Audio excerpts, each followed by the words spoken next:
এখনো তুই ঘরের ভিতরে কাজে যাবি না? আরে জানো তো কয়টা বাজে এখনই কাজ করতেছ? কয়টা বাজে দেখ, বেলা কোনে আইছে। ও আচ্ছা টেরি ভাই নাকি যাই গা, চল যাই। গৃহস্থ জানলে এইভাবে কাম দিব আমাকে।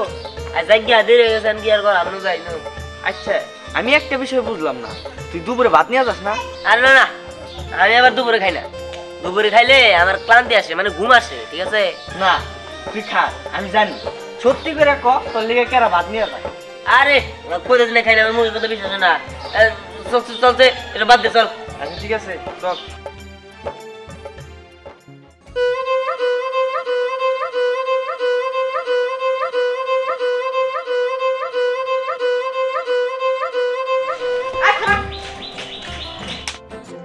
কিনে যাস? মা এগুলা ভাত ভাত কয়নে যাস? ওই যে আমি তোমার সেদিন বলছিলাম যে 41 দিন পাগল খাওয়াইলে এলে নাকি মনের আশা পূরণ হয়। এই কারণে রাস্তায় পাগলরে আমি প্রত্যেকদিন ভাত দিয়ে আসি। পাগলরে ভাত চাই না খাওয়া? বাড়িতে এনে খাওয়ামু। আসলে ওইসে কি তারা অনেক সময় শুয়ে থাকে, বয়ে থাকে, সাগরে বাড়িতে আনার থেকে আমি অনেক জায়গায় দিয়ে আসি। আচ্ছা ঠিক আছে যা, যদি আমি অন্য কিছু কি শুনি জব ঘুম তরি বিশ্বাস করছি না আমার বাড়ি থেকে আহি। ঠিক আছে মেয়েটা নিয়ে আর পারি নে।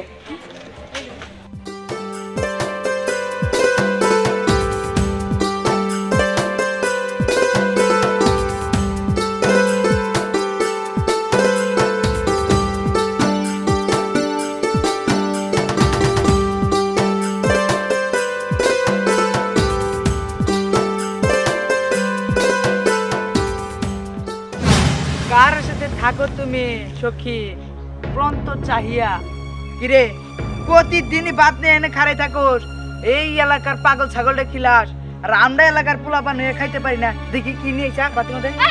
আরে হুমায়ুন স্যার, স্যার মানে এই কি কার জন্য বাদ নিয়ে দাঁড়াই দিছ? আমি প্রত্যেকদিনই পাগল খাওয়াই স্যার।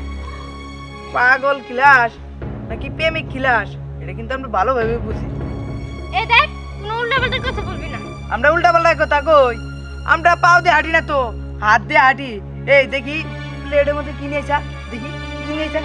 আরে আরে স্যার বলতেছে স্যার আমার প্লেট। স্যার